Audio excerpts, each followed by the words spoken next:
கர்த்தரும் ரட்சகருமாகிய இயேசு கிறிஸ்துவின் நாமத்தினாலே யாவரையும் அன்போடு வாழ்த்துகிறேன். உங்களுக்கு கிருபையும் தெய்வ சமாதானமும் உண்டாகும். ஆமென். அல்லேலூயா. சந்தோஷமா இருக்கீங்களா? கரங்களை தட்டி கர்த்தருடைய நாமத்தை சொல்லுங்கள். அல்லேலூயா. அல்லேலூயா. அல்லேலூயா.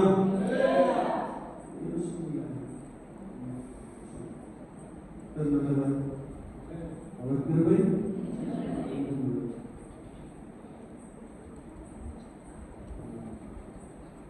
யோசிப்போங்க.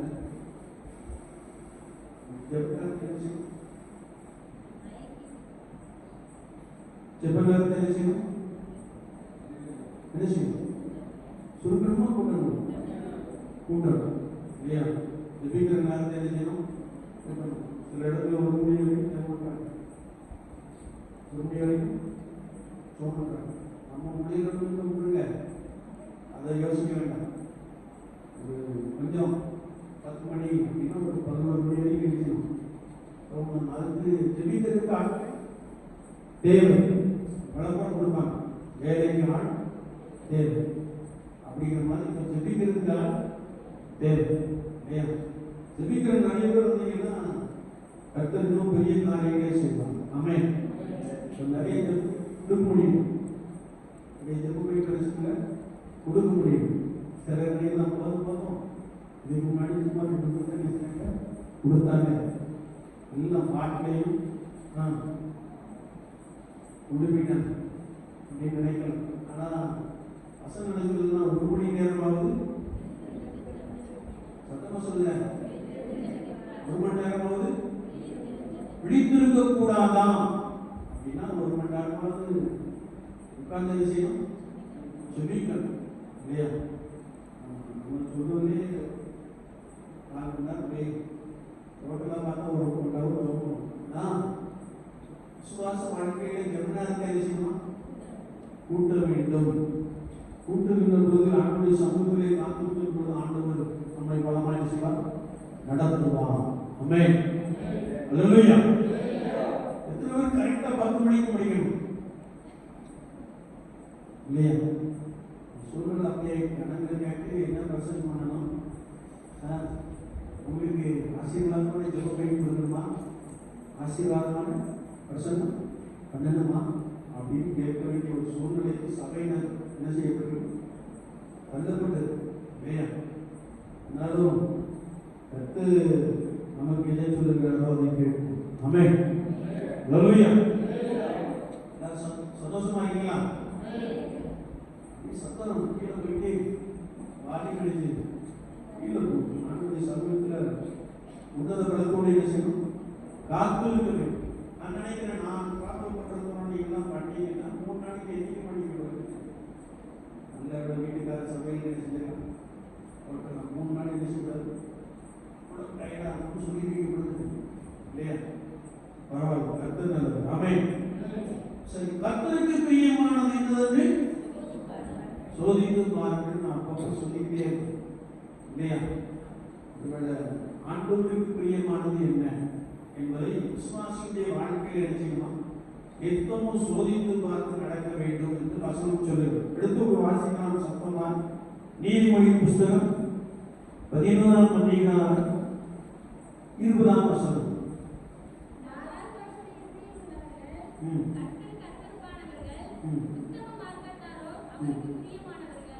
மாறுபாடான இருதயம் உடையவர்கள் கர்த்தருக்கு அருவருப்பானவர்கள், உத்தம மார்க்கத்தாரோ அவருக்கு பிரியம் என்று வேதம் சொல்கிறது. நாமத்தை சொல்லுங்கள். அல்லேலூயா. கர்த்தராகிய இயேசு கிறிஸ்துவை பின்பற்றி நடக்கின்ற அனுபவத்திலே நான் உத்தம இருதயத்தோடு அல்லது உண்மையான ஒரு கற்பனை சனமாய் அவரை பின்பற்ற வேண்டும் என்பதை குறித்து வார்த்தை நமக்கு தெளிவாய் கற்றுக் கொடுக்கிறது.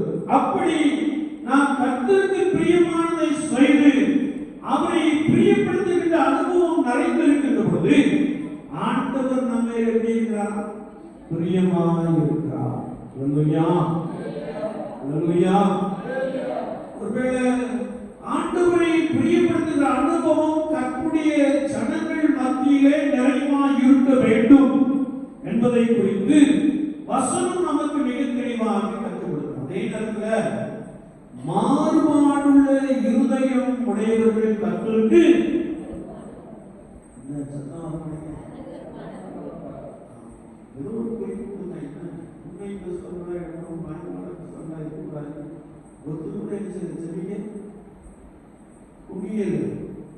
எதை வெளிப்படுத்துகிறது எனக்கு முன்னாடி நீங்க இப்படி சொல்லுவீங்கன்னா கட்டத்துக்கு முன்னாடி துணைக்கு என்ன செய்வீங்க சொல்லுவீங்க பொறுத்து இல்லையா? நான் வேதம் சொல்லுகிறது மாறுபாடுள்ள இருதயம் உடையவர்கள் கர்த்தருக்கு அருவருப்பானவர்கள் என்று வேதம் சொல்லுது. விசுவாச வாழ்க்கையில என்னுடைய வாழ்க்கை கர்த்தராகிய இயேசு கிறிஸ்துவை பிரியப்படுத்துவதாக இருக்க வேண்டும். நாம் கர்த்தருக்கு முன்பதாக மாறுபாடுள்ள ஒரு மனிதனால், மாறுபாடுள்ள ஒரு ஸ்திரீயால் இருக்கக்கூடாது என்பதை குறித்து வார்த்தை நமக்கு மிக தெளிவாக கற்றுக் கொடுக்கிறது. எடுத்து வாசிக்கலாம். எரேமியா தீர்க்கதரிசி புத்தகம் 44ஆம் அதிகாரம் 10ஆம் வசனம்.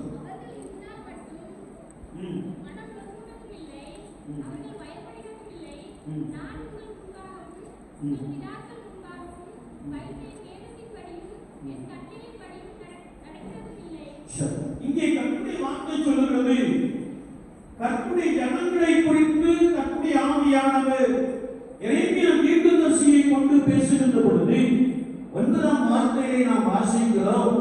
உங்கள் பிதாக்கள் செய்த பொல்லாப்புகளையும் யூதாவின் ராஜாக்கள் செய்த பொல்லாப்புகளையும் அவர்கள் ஸ்திரீகள் செய்த பொல்லாப்புகளையும் நீங்கள் செய்த பொல்லாப்புகளையும் உங்கள் ஸ்திரீகள் செய்த பொல்லாப்புகளையும் மறந்து போனீர்களோ என்று சொல்கிறார். யாரை பார்த்து சொல்கிறார்? கர்த்தருடைய ஜனங்களை பார்த்து சொல்கிறார். வசனம் என்னைக்குமே அடுத்தவர்களுக்கு இருக்காது. விசுவாசிக்கு தான் வசனம் என்ன செய்யும் இருக்கும். அங்க சொல்ற வசனம் அதே வேளையில ஆண்டவர் சில எவாஞ்சலிஸ்டை எடுத்து பயன்படுத்துவார். எவாஞ்சலிஸ்ட் எடுத்து பயன்படுத்துவார். எவாஞ்சலிஸ்ட்னா யாரு? சுவிசேஷன் எடுத்து பயன்படுத்துவார். அந்த வார்த்தை யாருக்கு போகும்? இயேசுவை அறியாத ஜனங்களுக்கு என்ன செய்யும்? போகும். இப்போ வேதத்தை நாம் வாசிக்கின்ற பொழுது கர்த்தருடைய ஜனங்கள் கர்த்தருக்கு விரோதமாய் பொல்லாப்பு செய்கிறார்கள் என்று வார்த்தை சொல்லுகிறது இல்லையா? நீங்க பரிசுத்த வேதாகமம் வாசிக்கவில்லை என்றால் அது பொல்லாப்பு. நீங்கள் ஒரு மணி நேரமாக வீட்டில் ஜெபிக்கவில்லை என்றால் அது பொல்லாப்பு. நீங்கள் கர்த்தருடைய வார்த்தையை கேட்பதற்கென்று செபித்து ஆயத்தப்பட்டு கடந்து வரவில்லை என்றால் அது என்னுடைய நினைவு இல்லையா? ஆனா இதை காட்டிலும் ஜனங்கள் கர்த்தருக்கு விரோதமாக என்ன செய்யறாங்க? பொல்லாப்பு செய்கிறார்கள் என்று நாம் கர்த்தருடைய வேதத்தை வாசிக்கிறோம். கர்த்தருடைய வார்த்தை சொல்கிறது, அவர்கள் இந்நாள் மட்டும் மனம் நொறுங்குண்டதில்லை, அவர்கள் பயப்படுவதும் இல்லை. நான் உங்கள் முன்பாகவும் உங்கள் நாட்கள் முன்பாக வைத்த என் வேதத்தின்படியும் என் கட்டளைப்படியும் நடக்கிறதும் இல்லை என்று சொல்றாரு. யாரை குறித்து சொல்றாரு? உங்களை குறித்து தான் சொல்றாரு. உங்களை குறித்து என்ன சொல்றாரு இல்லையா? நம்மளுக்கு பரிசுத்தமானவர்கள் இருக்கலாம், பரிசுத்தமானவர்களும் இருக்கலாம் இல்லையா? நான் எல்லாரும் எப்படி இருக்கிறாங்கன்னா கர்த்தருடைய வார்த்தை சொல்கிறது, கர்த்தருடைய வேதத்தின்படி அநேகம் நடப்பதில்லை என்று கர்த்தருடைய ஜனங்களை குறித்து சொல்கிறார். இப்போ மாறுபாடுள்ளவன் கர்த்தருக்கு அருவருப்பானவன் என்ற வசனத்தின்படி நீங்கள் கர்த்தருடைய ஆலயத்திலே வந்து இருக்கின்ற பொழுது இவர்கள் என் ஜனம் போல் இருக்கிறார்கள், இவர்கள் உள்ளவோ எனக்கு தூரமாக இருக்கிறது என்று சொல்கிறார் இல்லையா? இரட்டை வாழ்க்கை நம்ம கேள்விப்பட்டதெல்லாம் இரட்டை குடியுரிமை கேள்விப்பட்டிருக்கிறோம். ஆனா விசுவாச கூட்டத்தாரின் மத்தியில இரட்டை வாழ்க்கை என்ன செய்யறதா இருக்கிறதா இல்லையா? கர்த்தருடைய வசனம் அப்படி சொல்லுது. நல்ல ஒரு வசனத்தை நாம் எடுத்துக்கொள்வோம் என்றால் 1 ராஜாக்களின் புத்தகம் 18ஆம் அதிகாரத்தை நாம் வாசிக்கின்ற போது எலியா என்ற தேவனுடைய மனிதர், எலியா என்ற தேவனுடைய தீர்க்கதரிசி ஜனங்களை பார்த்து, நீங்கள் எந்த மட்டும் 2 நினைவுகளால் புத்தி புத்தி நடப்பீர்கள், கர்த்தர் தெய்வம் என்றால் கர்த்தரை பின்பற்றுங்கள், பாகால் தெய்வம் என்றால் பாகாலை பின்பற்றுங்கள் என்று சொல்லுவார். அல்லேலூயா, அல்லேலூயா. அப்படி ஆவியானவர் சொல்கிறார், ஒருவன் உலகத்திற்கும் தேவனுக்கும் ஊழியம் செய்ய முடியுமா? 2 எஜமான்களுக்கு ஊழியம் செய்ய முடியாது. என்னை கேட்டுக்கொண்டிருக்கிற என் அன்பு சகோதரனே, சகோதரியே, விசுவாச வாழ்க்கையிலே புத்தி புத்தி நடக்கிற ஒரு அனுபவம் என்று கேட்டு சொல்லுகிறார். என்ன அனுபவமா? நான் அங்கிட்டு இருப்பேன், நான் இங்கிட்டும் இருப்பேன். என்னுடைய ஐக்கியம் கொல்லாதவர்களோடு இருக்கும், ஏசப்பாவோடு இருக்கும். அப்படிங்கிற ஒரு நிலைப்பாடு, அப்படிங்கிற ஒரு நிலைப்பாடு நிறைய பேருக்கு என்ன செய்யும் இருக்குது. அது நீங்களே என்ன செய்யுங்க, அறிவி. நீங்களே உங்களை நிதானித்து அறிந்தால் நியாயம் தீர்க்கப்பட மாட்டீர்கள். ஒருவேளை நான் கற்பனை சடம் என்ற வார்த்தையிலே நான் எப்பொழுதும் கர்த்தரோடு இருக்க பழகிக் கொள்ளுகின்ற பொழுது நான் கர்த்தரை பிரியப்படுத்துகிற அனுபவம் நிறைந்த ஒரு கூட்டமாய், அனுபவம் நிறைந்த ஒரு ஜனமாய் காணப்படுகிறோம்.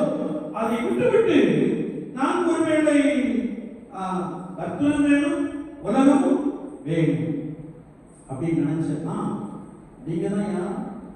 மாறுபாடுள்ள இருதயம் உடையவர்கள். நீங்கள் கண்ணுடைய பார்வையிலே அருவருப்பானவர்கள் என்று வசனம் சொல்லுது. எல்லாரும் நான் எப்படி சொல்லிட்டேன், சில பரிசுத்தவான்கள் இருக்கலாம், சில பரிசுத்தவான்கள் இருக்கலாம். எல்லாரும் வந்து எல்லாரும் வந்து அப்படி ஆவியானவர் சொல்லுகிற ஒரு வார்த்தை என்னவென்றால், நான் கர்த்தரோடு இருக்க பழகிக்கின்ற பொழுது நம்முடைய வாழ்க்கையின் ஒவ்வொரு நிமிடமும் ஒவ்வொரு மணித்துளியும் இயேசு கிறிஸ்துவை பற்றியதாக காணப்படும். அல்லேலூயா. வரங்கேற்று கர்த்தருடைய நாமத்தை சோதரிப்போம். அல்லேலூயா, அல்லேலூயா. ஒரு சகோதரி குடிக்கணும், நீங்க தூங்கியே விடாமல் அப்பப்போ கையை தடவிங்க, அப்பப்போ அலையிலே அடிச்சுட்டு சொல்லியிருக்கீங்க. அதனால நான் இது செய்யறது தூங்குறது எப்படி பார்க்கிறேன் இல்லையா? வரும்போது ஒரு உள்ள பலத்தோடு கூட என்ன செய்யணும், கடந்து வரும். வேதம் சொல்லுகிறது, நாம் கர்த்தரை பின்பற்றுவதற்காக என்ன இருக்க வேண்டுமா? உலகத்துக்கு ஒத்த வேஷம் தரிக்கக்கூடாது என்று வசனம் சொல்லுது. ஆமென். எத்தனை பேர் உலகத்துக்கு ஒத்த வேஷம் தரிக்கிறோம்? நான் ஏற்கனவே சொன்னேன், அப்பொழுதும் பேப்பேன், நம்மைக்கும் பேப்பேன், எல்லாத்துக்கும் பேப்பேன் அப்படி சொல்ற ஒரு பெரிய கும்பலே இருக்குது. ஆனா கர்த்தருடைய ஆவியானவர் உன்னை பார்த்து சொல்லுகிறார், நீ அப்படி நடப்பாய் என்றால் நீ மாறுபாடுடைய இருதயத்தை உடையவள் என்று சொல்லுகிறார். ஆனா உன்னுடைய இருதயம் யாரை பிரியப்படுத்தணுமா? கர்த்தராகிய இயேசு கிறிஸ்துவை. வசனம் சொல்லுகிறது, நீ திருடனை காணும் போது அவனோடு ஒத்து போகிறாய் என்று வசனம் சொல்லுது இல்லையா? திருடன் யாருக்கு தெரியும்? திருடன் யாருக்கு தெரியும் இல்லையா? அது தெரியாம அப்படின்னு போனா கர்த்தருடைய பார்வையில மாறுபாடுள்ள இருதயம் உடையவர்கள். நீங்க உங்களே கேட்டு பாருங்க, என் இருதயம் கர்த்தருக்கு முன்பதாக மாறுபாடாய் காணப்படுகிறதா? மாறுபாடாய் காணப்படுகிறதா? சற்று நீங்கள் யோசித்து பார்க்க வேண்டும். உங்களுக்கு சத்தியத்தை அல்லது உபதேசத்தை இதுக்கு மேல சொல்ல முடியும் இல்லையா? ஆண்டவர் தெளிவாக எழுதி வைத்திருக்கிறார். நாம் கர்த்தருடைய ஜனங்கள் எப்படி இருக்க வேண்டும், கர்த்தருடைய ஜனங்கள் எப்படி வாழ வேண்டும், கர்த்தருடைய ஜனங்கள் யாரை பிரியப்படுத்த வேண்டும் என்பதை குறித்து வேத வாக்கியங்கள் நமக்கு மிக தெளிவாக கற்றுக் கொடுக்கிறது. ஆமென். அல்லேலூயா. வசனம் எதிர்தான் செய்ய பார்க்கிறோம். நான் யாரையும் பிரியப்படுத்துறதுக்கு வசனம் சொல்றதை தெளிவா கர்த்தருடைய ஆவியானவர் என்ன சொல்லுகிறாரோ அதை சொல்லிக்கிட்டே போறோம். ஞாயிற்றுக்கிழமை அப்படிதான் அது வைண்ட் பண்ற வேலை கடைசி எழுதியணும் வரணும். ஆனா நான் எழுதும்போது ஆண்டவர் சொன்னார், நீ நான் பேசி பிடித்து நான் பேசி அவ்வளவு இல்லையா. வாழ்க்கையில நான் கர்த்தரை பிரியப்படுத்துகிறேன். நான் ஒரு சகோதரன் வந்திருந்தார், வந்திருந்தவர் சொன்னார், ஐயா நான் உங்க சபைக்கு வந்திருந்தேன், ஆண்களுக்கும் நிறைய கூட்டம் பெண்களுக்கும் நிறைய கூட்டம் விஷயம் நல்ல மக்களியா நல்ல மக்களியா அப்படின்னு ஒரு சர்டிபிகேட் கொடுத்துருக்கீங்க. நல்ல மக்களியாக ஒரு சர்டிபிகேட் கொடுத்துருக்கீங்க. ஆனா கணங்களை எப்படிப்பட்டவங்க, கணங்களை மேய்க்கிறவங்க தான் விஷயம் தெரியும் இல்லையா. அவரு 10ஆம் வகுப்பு சொல்லிட்டு போயிட்டாங்க. சொல்லிட்டு கடைசியில் சொன்னாரு, இவங்களும் அவங்க வாய்ந்ததும் அப்படின்னா அவங்க சபை மாதிரியும் அப்படின்னு கேட்டாரு.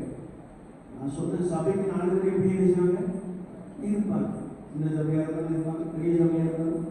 நீங்க ஒன்றும் கவலைப்படாதீங்க, ஆண்டவர் பயிரோடு கடையும் சேர்த்து என்ன செய்யணும் முளைக்கணும்னு விட்டுட்டாரு அப்படின்னு சொல்றேன். கரங்களை தட்டிகள் நாமத்தை சொல்லிப்போம். அல்லேலூயா. ஆனால் நான் கொண்டு வரும் நான் கர்த்தருடையவளா என்று சோதிக்கிற ஒரு நாள் வரும். அந்த நாளிலே நாம் கைவிடப்பட்டவர்களாக போய்விடாதபடிக்கு ஒவ்வொரு நாளும் கர்த்தரோடு கூட இருக்கிற அந்த கிருபைகளை நாம் நிறைவாக என்ன செய்யலாம் பெற்றுக்கொள்ள வேண்டும். ஆமென். அல்லேலூயா. எனவேதான் கர்த்தருடைய வார்த்தை சொல்லுகிறது, நீங்கள் எந்த மட்டும் 2 நினைவு உடையவர்களாய் குந்தி குந்தி நடப்பீர்கள் என்று சொல்கிறார். உபாகமத்தின் புத்தகம் 32ஆம் அதிகாரத்தை நாம் திருப்பிக் கொள்கின்ற பொழுது 15ஆம் வசனம் முதல் 20ஆம் வசனம் வரைக்கும் நாம் வாசிக்கின்ற பொழுது அங்கே ஒரு சம்பவம் சொல்லப்பட்டிருக்கிறது. உபாகமத்தின் புத்தகம் 32ஆம் அதிகாரம் 15ஆம் வசனத்திலே நாம் வாசிக்கிறோம், எசூரன் கொடுத்து போய் விதைத்தான், கொடுத்து ஸ்தோரித்து நிலந்துளியின போது தன்னை உண்டாக்கின தேவனை விட்டு தன் ரட்சிப்பின் கண்மலை அசட்டை பண்ணினான். எதுவேனும் சொல்லுது. அல்லேலூயா. இன்றைக்கு பார்ப்போம்னா எல்லா இடங்களிலும் எல்லா ஜனங்களும் கர்த்தரை ஆராதிப்பதற்கு வருவது இல்லையா. கிறிஸ்தவ கிராமமா இருக்கும். சிலர் அசனத்துக்கு தான் என்ன செய்வாங்க வருவாங்க, சிலர் ஆலய பிரதேசத்துக்கு தான் என்ன செய்வாங்க வருவாங்க. நான் சிலரை பார்த்துருக்கிறேன், வெளியூர்ல வந்தவங்க வெளியே இருந்து அப்படியே என்ன செஞ்சாங்க போயிட்டாங்க. ஆராதனை என்ன செய்யல வரல. இவங்களை போயிட்டு வேதம் சொல்லுது, இவங்க நிலந்துண்ணி என்ன செய்யறாங்கன்னா கொடுத்துருக்கிறார்கள், தேவனை என்ன செய்தார்கள் மறந்து விட்டார்கள். தேவனை என்ன செய்தார்கள் மறந்து விட்டார்கள். ஒருவேளை நாம தொடர்ந்து அந்த பகுதியை வாசிக்கின்ற பொழுது அந்நிய தேவர்களா அவருக்கு எரிச்சல் மூட்டினார்கள், அருவருப்பானவைகளினால் அவரை கோபப்படுத்தினார்கள், பேய்களுக்கு பலியிட்டார்கள் என்று வேதம் சொல்கிறது. யாருக்கு பலியிட்டாங்க? பேய்களுக்கு பலியிட்டாங்க. சிலர் அந்நிய நுகத்தோடு என்ன செய்யறாங்க படைக்கப்பட்டு இருக்கிறாங்க. அந்நிய நுகம்னா தேவனை மறந்துவிட்டு கர்த்தராகிய இயேசு கிறிஸ்துவை மறந்துவிட்டு உலகத்தை வாழ்விக்கும்படியாய் சிலுவையிலே ரத்தம் சிந்தின இயேசு கிறிஸ்துவை மறந்துவிட்டு அந்நிய தேவர்களுக்கு பலி செலுத்துகிற ஒரு கூட்டம் என்ன செய்யலாம் இருக்கிறதா இல்லையா? உங்களுக்கு இருக்கா? நிறைய பேர் இருக்காங்க, நிறைய பேர் இருக்கிறாங்க இல்லையா? நேரம் பார்க்கிறது, நான் பார்க்கிறது, அப்புறம்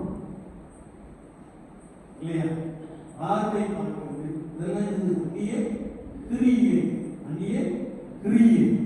ஒருவேளை ஒருவனை கிழிக்கிற வேலை, அது ரிலீசோனியம் ஏவல், இதெல்லாம் பார்க்கிற சிலர் என்ன செய்கிறார்கள் இருக்கிறாங்க. இவங்க யாருக்கு பலியிடுறாங்கன்னா பேய்க்கு பலியிடுறாங்க. அதனாலதான் ஆண்டவர் சொல்லுகிறார், இவரை தேவனை அறிந்தும் அவர்களை தேவனை மகிமைப்படுத்தாமல் சிந்தையிலே வீடரானபடினாலே அவர் இருதயம் இருவடைந்தது. ஆண்டவர் அவர்களை எது ரோமர் 1:21 வாசிங்க. ரோமர் 1:20. அவர்கள் தங்களை ஞானிகள் என்று சொல்லியும் பைத்தியக்காரராகி அழிவில்லாத தேவனுடைய மகிமையை அழிவுள்ள மனுஷர்கள் அவர்கள் தேவனை அறிந்து அவரை தேவன் என்று மகிமைப்படுத்தாமலும் சோதரியாமலும் இருந்து தங்கள் சிந்தனைகளினாலே வீணரானார்கள். தேவன் அவர்களை அசுத்தத்திற்கு ஒப்பு கொடுத்தார். படிக்கிற வசனம் தான். அல்லேலூயா. என்னை கேட்டுக்கொண்டிருக்கிற அன்பு சகோதரனே சகோதரியே, ஆண்டவர் நம்மை ரட்சிக்கும் ஒரு மகிமையான ஆலயத்தை கொடுத்திருக்கிறார். இந்த ஆலயத்தை மறந்து அல்லது தேவனை மறந்து நீங்கள் அந்நிய தேவர்களை நாடுகிறீர்கள் என்றால் கர்த்தருடைய வார்த்தை சொல்கிறது, நீங்கள் பேய்க்கு பலியிடுகிறீர்கள். யாருக்கு பலியிடுறீங்க? பேய்க்கு. சிலர் பலியிடுகிறீர்கள். நாள் ஒன்று வரும், அப்ப சங்கடப்படுவோம், ரொம்ப சங்கடப்படுவோம் இல்லையா? நான் ஏற்கனவே சொல்லியிருக்கிறேன், ஒருவேளை ஒரு பட்டணத்தில் தூத்துக்குடி பட்டணத்தில் ஒரு குறிப்பிட்ட ஒரு வீட்டில் இருந்து இந்த செய்திகளையும் வெளிச்சூழிகள் பண்ணிக்கிட்டே இருக்கும். அது என்னுடைய உபவாச நாட்கள் 40 நாட்கள். அந்த வேளையிலே நான் திடீரென்று மதியத்துக்கு பிறகு நல்ல ஜோம் கொஞ்சம் ரெஸ்ட் எடுப்பேன் அப்படின்னு யோசிக்கிற நேரத்தில் ஒரு ஆவி அப்படியே பறந்து வருகிறது. நான் பார்க்கிறேன். பார்க்க உடனே இந்த இடத்துல பண்டிகையில் என்ன செஞ்சு விழுந்துச்சு. விசாசு நடந்த சம்பவத்தை அதைன்னு சொல்றேன். அதெல்லாம் ஒருவேளை எனக்கு அப்ப இருந்த சத்தம் என்னன்னா, இது எவன் அனுப்பினானோ அவனே போய் நினைக்கணும் உலகிருந்தாங்க அப்படின்னு சொல்லிட்டு அவ்வளோதான். 3 நாள் ஒரு ஆக்சிடென்ட், ஒரு ஆடியன்ஸ்னா ஆடி ஒரு வாலிபு, அந்த வீட்டோட ஒரு வாலிபு பையன். உங்களை பயமுறுத்திருக்காங்க சொல்லல, நடந்ததை என்ன செய்யறேன் சொல்றேன். நீ இன்னும் இயேசு கிறிஸ்துவை அழைத்திருந்தோம் அந்நிய அக்கினியை கொண்டு வருவாயே என்றால், அந்நிய அக்கினியை நாடுவாயே என்றால், ஆண்டவர் உன்னை குறித்து சொல்கிறார், அது உன்னை நாசம் பண்ணும். அது உன்னை விஷயம் நாசம். நான் புதுசாக ஒரு கவனம் போறேன். ஆண்டவரே இந்த கிராமத்தை சுற்றி அக்கினியை செய்யணும் இறங்கணும் இல்லையா? அக்கினி இறங்கணும். சில காரியத்தை நான் கேள்விப்படும் பொழுது வேதனையா என்ன அப்படின்னா, ஒருவேளை ஏதாவது ஃபங்க்ஷன்னா எங்க மக்கள் என்ன செய்வாங்க, இது வட இந்தியாவில் தான் நடக்கும், வட இந்தியாவில் தான் நடக்கும். அது வீட்டுக்காரங்க வாங்கி வச்சிருவாங்க, வீட்டுக்காரங்க வாங்கி வச்சிருவாங்க. என்ன கிறிஸ்தவங்களே தெரியும், என்ன கிறிஸ்தவனும் தெரியும். உங்களுக்கு நடத்துறவங்க எப்படி நடத்துறாங்க தெரியும் இல்லையா? கல்யாணம் இறப்புன்னா அப்படியே வாங்கி கிறிஸ்தவனாக அப்படி செய்யாது. அது உனக்கு கேடு, உன் பிள்ளைகள் தான் கேடு. வருங்காலத்தில் ரொம்ப கவனமா இருக்கும், வருங்காலத்தில் ரொம்ப கவனமா இருக்கும். ராஜபுரத்தில் நான் போயிருக்கும் போது ஒரு ஒரு கிறிஸ்துமஸ் அப்படின்னா திரைப்படம் போடுறான். என்ன பண்ண வளாகத்துக்குள்ள திரையை வெட்டி படம் போடுறான். எனக்கு ஆச்சரியமா இருந்துச்சு, என்னடா இல்லை அப்படின்னு சொல்லி அதை போய் ஒரு பசங்க என்ன பண்ணுங்க ஒருத்த கூட இருந்துச்சு போடணும். அதுக்கப்புறம் திரைப்படமே போடலாம். அவங்க நல்ல கீழ்படிஞ்சாங்க.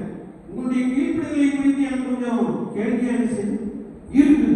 இந்த ஜனங்கள் வசனத்தை கேட்கிறார்கள், அதுபடி செய்வதில்லை. இன்னொரு இடத்துல எழுதப்படும், உங்க நல்ல கேட்பாங்கப்பா, நான் அதுபடி என்ன செய்ய மாட்டாங்க, நடக்க மாட்டேன். ஏன்னா மாறுபாடுள்ள சந்ததி, மாறுபாடுள்ள சந்ததி. அப்போஸ்தலர் நடவடிக்கைகளின் புத்தகம் 2ஆம் அதிகாரம் 40ஆம் வசனத்தை நாம் வாசிக்கின்ற போது பேதுரு அங்கே பிரசங்கம் பண்ணுகிறார். அவர் அநேக வார்த்தைகளினாலே அந்த யூதர்களோடு கூட பேசி கர்த்தருடைய வசனம் சொல்கிறது, நீங்கள் இந்த மாறுபாடுள்ள சந்ததியை விட்டு விலகி உங்களை ரட்சித்துக் கொள்ளுங்கள் என்று சொன்னார். கர்த்தரை கட்டி கர்த்தருடைய நாமத்தை ஸ்தோத்திரிப்போம். ஆயத்தாண்டு ஹல்லேலூயா சொல்லலாம். ஹல்லேலூயா. நீங்க மாறுபாடுள்ள சந்ததியை விட்டு என்ன செய்யணும், விலகணும். எனக்கு அவனும் வேணும் இயேசுவும் வேணும் அப்படின்னா பரிதாபம். இப்ப கவனம், வசனம் வந்து தேவையெல்லாம் எழுதிட்டு வர இல்லையா? ரொம்ப கவனமா இருக்கும் இல்லையா? அதனால ஆண்டவர் சொல்றார், நீ மாறுபாடு சந்ததிக்கு விலகி உன்னை ரட்சித்துக் கொள், உன்னுடைய பரிசுத்தவான்களோடும் பரிசுத்தவான்களோடு கூட இருக்கட்டும். உன்னுடைய நட்பு துன்மார்க்கரோடு கூட என்ன செய்யக்கூடாது? இருக்கக்கூடாது. இருந்தா நீ யாரா? மாறுபாடு சார்ந்தது. உங்க கவனம். அதற்காக பேசக்கூடாதுன்னு நான் சொல்றேன். You have to pray that particular person. நீங்க அப்படிப்பட்ட நபர்களுக்காக ஜெபிக்க வேண்டும். அப்படிப்பட்ட நபர்களுக்காக நீங்கள் திறப்பின் வாசலிலே நிற்க வேண்டும். ஆனால் அவர்கள் செயல்களோடு நீங்க என்ன செய்யக்கூடாது? ஒத்துப்போக கூடாது. ஹல்லேலூயா. தகப்பன் தவறு செய்கிறார் அப்படின்னா தவறு என்ன செய்யணும்? அவரெல்லாம் மாறமாட்டீங்க அப்படின்னா you are supporting his action. நீங்க அவருடைய செயலுக்கு நீங்க என்ன செய்யுங்க? கை தட்டுறீங்கன்னு அர்த்தம். உங்க கவனம். ஆவியானவர் சில வார்த்தைகளை கொடுத்தே இருக்கிறார். நீங்க இயேசுவை நன்றாய் அறிந்திருக்கும் போது உங்களோடு கூட பேசி அவங்க என்ன செய்யணும்? சரிப்படுத்த வேண்டும். ஹல்லேலூயா. ஹல்லேலூயா. நாம் இன்னும் கர்த்தருடைய வசனத்தை வாசிக்கின்ற பொழுது இந்த மாறுபாடு உள்ளவர்கள் கர்த்தருடைய பார்வையில் எப்படி இருக்காங்க? அறிவுறுப்பாங்க. நீங்க நினைக்கிறீங்களா ஐ அம் பெர்ஃபெக்ட், நான் ரொம்ப சரியா இருக்கிறேன்னு நினைக்கலாம். ஆண்டவர் சொல்வாரு, உன் உள்ளத்தின் அளவுகோலத்தை பார்த்தா நீ என் விஷயத்தை வரவே முடியும் அப்படின்னு சொல்லுவாங்க. அறிவுறுப்பு இல்லையா? அதனாலதான் நம்ம அந்நிய தெய்வத்தை என்ன சொல்றாங்க? நாடு கூடாது. இதற்கான தீர்க்கதரிசி சொல்கிறார், நீங்கள் எந்த மட்டும் இரண்டு நினைவுதான் குந்தி குந்தி நடப்பீர்கள். ஒருவேளை அந்த அந்நிய தெய்வம்ங்கிற மாற்றத்துக்கு அல்ல, உங்களுடைய ஐக்கியம் யாரோடு தான் இருக்கணும்? பரிசுத்தவான்களோடு பரிசுத்தவான்களோடு இருக்க வேண்டும். ஹல்லேலூயா. நாம் இன்னும் கர்த்தருடைய வசனத்தை தேடி வாசிக்கின்ற பொழுது கர்த்தருடைய வார்த்தை சொல்கிறது, நாம் அதை நீதிமொழியின் புஸ்தகத்தை திரும்பி விடுகின்ற பொழுது அங்கே கர்த்தருடைய வார்த்தை சொல்கிறது,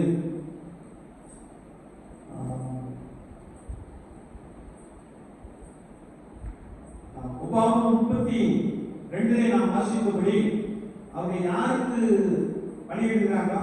பேய்களுக்கு பணியிடுகிறாங்க. எஸ்ராவின் புஸ்தகத்தை எடுத்துக் கொள்வோம். எஸ்ராவின் புஸ்தகம் 7ஆம் அதிகாரத்தை நாம் திரும்பி கொள்வோம்.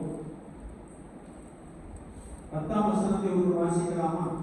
கர்த்தருடைய வேதத்தை ஆராயவும் அதின்படி செய்யவும் இஸ்ரவேலிலே கட்டளைகளையும் நீதி நியாயங்களையும் உபதேசிக்கவும் எஸ்ரா தன் இருதயத்தை பக்குவப்படுத்தி இருந்தார். எஸ்ராவை குறித்து வேதம் சொல்லுகிறது, கர்த்தருடைய வேதத்தை ஆராயவும் அதின்படி செய்யவும் என்று கர்த்தருடைய வார்த்தை சொல்லுது. ஹல்லேலூயா. கர்த்தருடைய தேவனுடைய நாமத்தை ஸ்தோத்திரிப்போம். ஹல்லேலூயா. ஒரு கர்த்தருடைய விசுவாசி, ஒரு கர்த்தருடைய ஜனம் வேதத்தை என்ன செய்யணுமா? ஆராய வேண்டுமா? வேதத்தை என்ன செய்யணுமா? ஆராய வேண்டும். வேதம் வாசிப்பது வேற, தியானிப்பது வேற, ஆராய்வது வேற.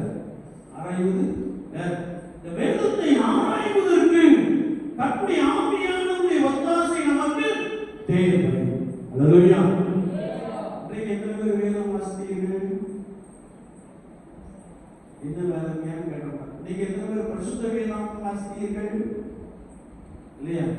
இன்னும் வாசிக்காம வந்து உட்கார்ந்துட்டு இருக்கீங்கன்னா ஆண்டவருக்கு நீங்க என்ன பண்ணணும்? பணம் கொடு. எனக்கு வாசிக்க தெரியாது, பரவாயில்ல. ஆனா எல்லாரும் 8ஆம் வரை கட்டாயம் செஞ்சிருக்கீங்க. உங்க அப்பா அம்மா அடிச்சு கட்டிட்டாங்க. அப்போ இப்போ அடிச்சு வெட்டின வேலையே ஓடி இல்லையா? அதனால எல்லாருக்கும் வாசிக்க தெரியும், எல்லாருக்கும் எழுதவும் தெரியும் இல்லையா? இல்லாட்டா முதியோர் பள்ளின்னு ஒன்று வந்துருச்சு, அதையாவது சேர்த்து வச்சுக்கணும், வாசித்து பழகிடணும் இல்லையா? எனவே டெய்லி பைபிள் என்ன செய்யணுமா?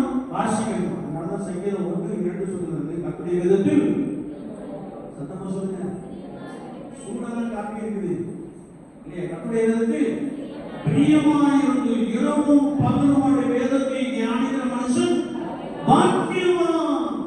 அவன் நீர்க்காலின் ஓரமாய் நடப்பட்டு தன் காலத்தில் தன் கனியை தந்து இளைஞராகிற மரத்தை போல் இருப்பான். அவன் செய்வதெல்லாம்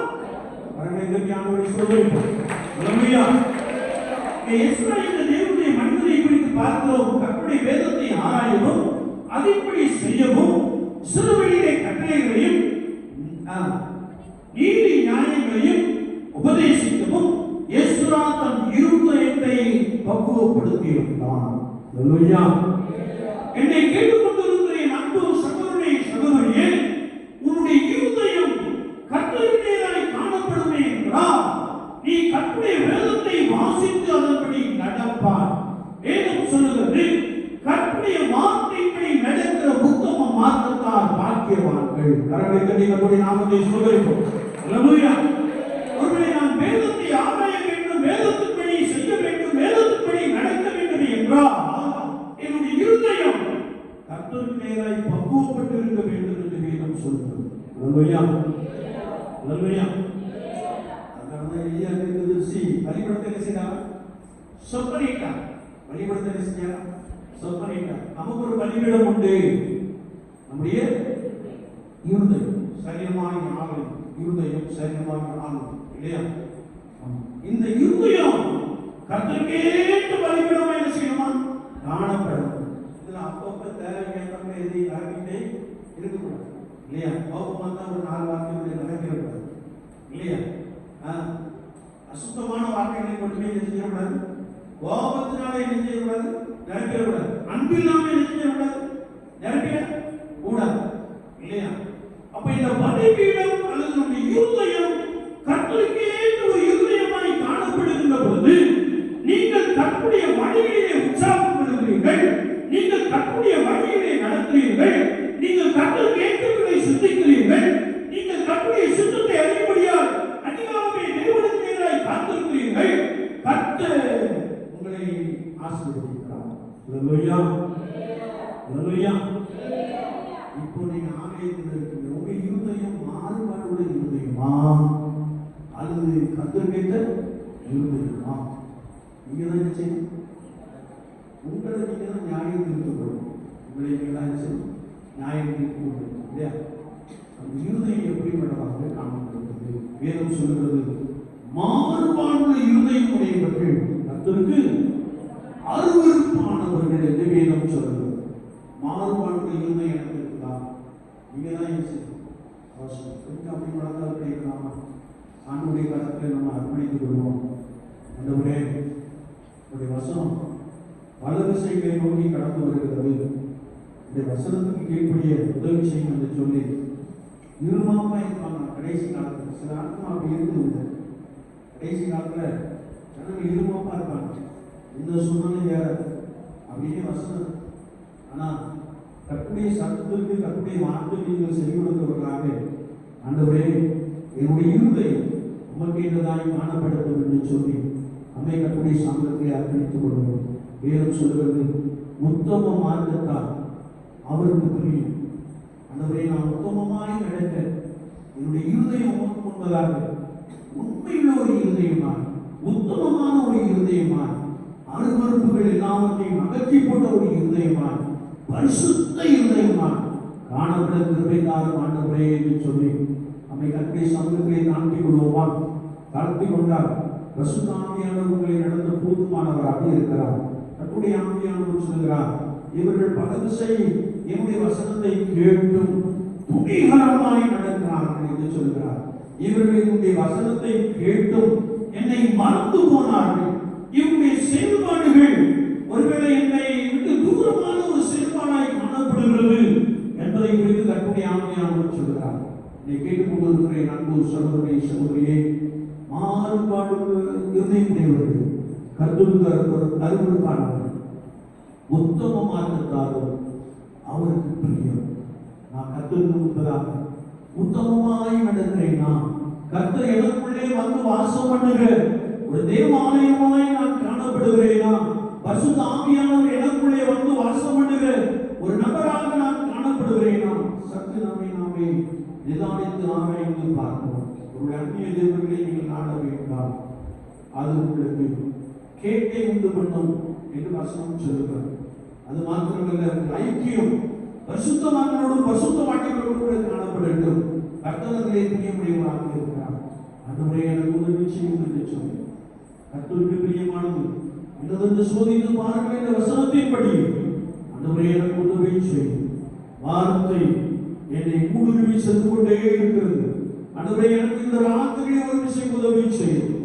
என்னை ஒரு நவமான இருதயமா, ஒரு புதிதான இருதயமா என் ஆவியை உங்களுக்குள் வைப்பேன் என்ற வசனத்தின்படியே அந்த புதிய இருதயத்திலே பரிசுத்த ஆவியானவர் எனக்குள்ளே வந்து தங்கியிரும் என்று சொல்லி இந்த கர்த்தருடைய சமூகத்தை அர்ப்பணித்துக் கொள்வோம்.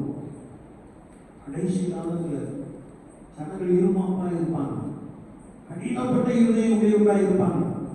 அவன் இருதயம் எகிப்துக்கு திரும்பி விடுமா? வேண்டாம், நமக்கு அப்படிப்பட்ட இருதயம் வேண்டாம். கர்த்தர் நம்மை நேசிக்கிறார், இயேசு கிறிஸ்துவை நேசிக்கிறார். ஆண்டவரே எனக்கு உதவி செய், ஒரு பரிசுத்தமான வாழ்க்கை வாழ உதவி செய், உம்மை பிரியப்படுத்துகிற ஒரு அனுபவம் நிறைந்த வாழ்க்கையை தாரும், உண்மையே நோக்கி பார்த்து பிழைத்துவிட கிருபை தாரும் என்று சொல்லி நம்மை கர்த்தருடைய சமூகத்தை அர்ப்பணித்துக் கொள்வோம். நேசிக்கிற நல்ல ஆண்டவரே, இந்த வேலைக்காய் ஸ்தோத்திரம். ஆண்டவரே, கர்த்தருக்கு பிரியமானது வினோதத்தை சோதித்து பாருங்கள் என்ற வசனத்தின்படியே நாங்கள் உத்தம இருதயத்தோடு கூட நடப்பது நமக்கு பிரியம் என்ற வார்த்தைக்காக நாங்கள் நமக்கு ஸ்தோத்திரம் செலுத்துகிறோம். எங்களிடத்திலே காணப்படுகிற மாறுபாடுகள், தாறுமாறுகளின் ஆவிகள் இயேசுவின் நாமத்தினாலே நீங்கி போகட்டும். ஆண்டவரே, உமக்கு ஏற்ற இருதயமாய், ஆண்டவரே உமக்கு பின் சென்று நடக்கிற ஒரு இருதயமாய் ஆயத்தப்பட்டவர்களாக காணப்பட கர்த்தருடைய ஆவியானவர் உதவி செய்வீரார். யோசபாத்தின் இருதயம் கர்த்தருடைய வழிகளில் உற்சாகம் கொண்டது போல எங்கள் இருதயம் ஆண்டவருடைய வழிகளிலே உற்சாகம் கொள்ள உமக்கு பின் சென்று நடந்து வர ஆண்டவர் உதவி செய்யும்படியாக நாங்கள் வேண்டுகிறோம். உத்தம மார்க்கத்தார் பாக்கியவான்கள் என்ற வசனத்தின்படி அது நிமித்தமான ஆசீர்வாதங்கள் உம்முடைய ஜனங்களை பலமாய் நிறுவப்பட்டு யாரெல்லாம் கர்த்தரை பிரியப்படுத்துவேன், கர்த்தருக்கு ஏற்ற இருதயத்தோடு கூட வாழுவேன், என்னுடைய அனுதின வாழ்க்கை இயேசுவுக்கு முன்பதாக சாட்சியாய் காணப்படும் என்று சொல்லி தங்களை அர்ப்பணித்துக் கொண்டார்கள்.